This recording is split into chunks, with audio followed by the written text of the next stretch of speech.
नमस्कार मंडळी, स्टार प्रवाह वाहिनीवरील ठरलं तर मग ह्या मालिकेच्या पुढील भागामध्ये आज आपण पाहणार आहोत की सायली आणि अर्जुनने त्यांच्या प्लॅननुसार प्रतिमा आत्याला ज्या ठिकाणी अपघात झाला होता त्या ठिकाणी घेऊन गेलेले असतात आणि मैफत त्या ठिकाणी येतो आणि तो प्रतिमाला बोलतो की 22 वर्षानंतर का होईना तू माझ्याच हाताने मरणार आहेस. आणि मैफत स्वतः कबूल करतो की तो अपघात मीच घडवून आणला होता. तेव्हा प्रतिमाला खूपच राग येतो व तिला खूप मोठा धक्का बसतो व ती जळतं लाकूड घेऊन मैफतच्या डोक्यात टाकणारच तेवढ्यातच मैफत त्याच्या जवळची बंदूक काढतो व प्रतिमाच्या डोक्यावर ताणतो आणि एक गुंडा प्रतिमाला मारणारच तेवढ्यात तिथे सायलीची एंट्री होते व ती जळतं लाकूड घेऊन त्या गुंड्याला अडवते आणि त्या गुंड्याकडे सुद्धा एक बंदूक असते आणि मैफत बंदुकीचा वार प्रतिमावर करतो. तेव्हा अर्जुन तिथे असतो व त्याला खूपच मोठा धक्का बसतो.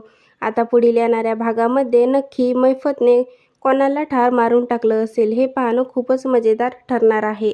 ठरलं तर मग ह्या मालिकेचे नवनवीन अपडेट पाहण्यासाठी माझ्या चॅनलला लाईक करा, शेअर करा आणि सबस्क्राईब करायला विसरू नका.